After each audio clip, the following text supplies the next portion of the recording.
in spite of the body shame and so many insults I received from people in time past. I got to recognize that my strength makes me beautiful.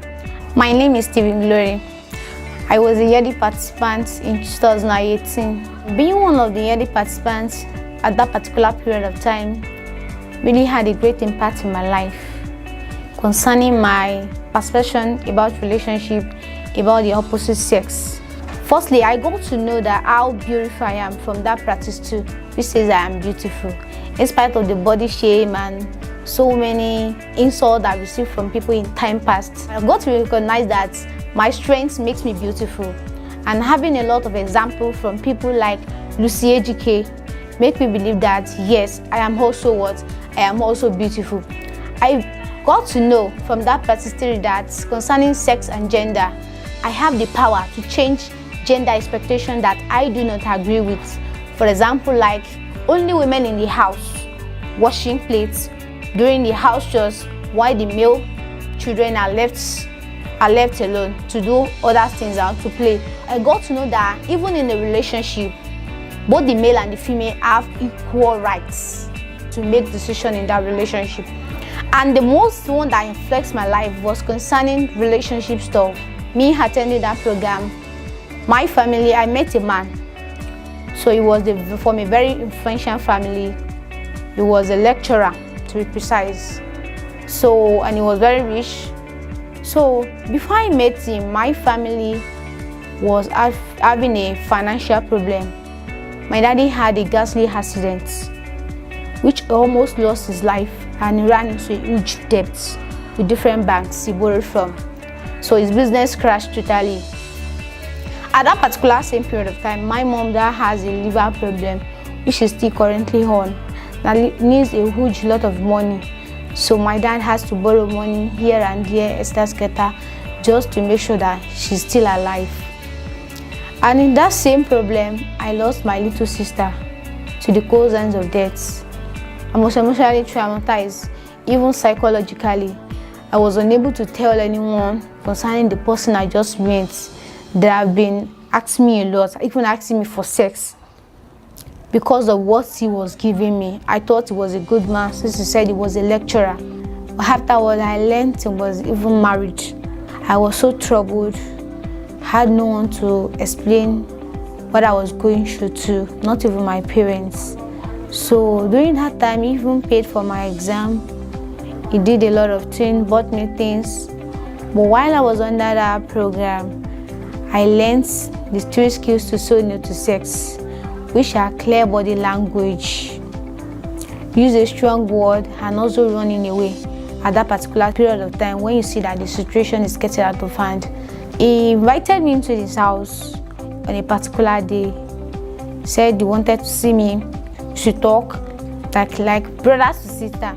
So I felt there was nothing bad about this. So I went there.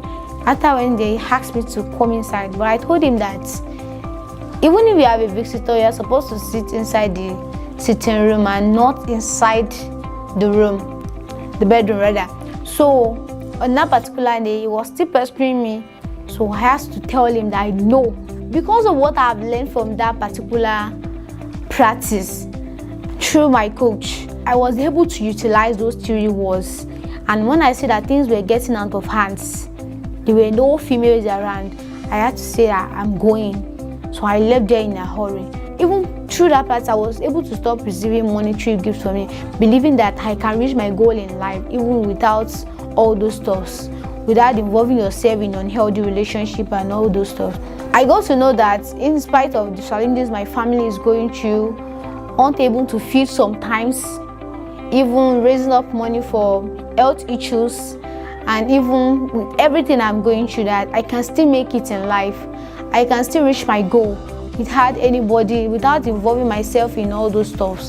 It gave me power that having this knowledge that I can even teach, I can enlighten my fellow girls out there. There are even some of them, their plight are not up to mine. Some of them, their even parents are even mastermind of everything. That they are giving them 1,000 naira and 500 naira, and else they slept with them and they are pregnant. So numerous things of that are happening even in this my community, what is most rampant is teenage pregnancy.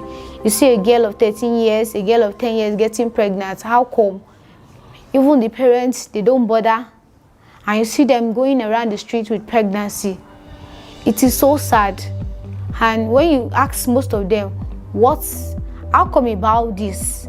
When they explain to you, you feel pathetic with their stories and all other stuff. Even I have a friend of mine, when she told me what happened, she said she was in a relationship with that guy, and the person was asking her that if she truly loves her, she should have sex with her. She wasn't comfortable, but because of what she was getting from the relationship, she succumbed to it. When she found out that she was pregnant, she was very sad. She blamed herself for it. She even blamed her parent that her parent did not put her right.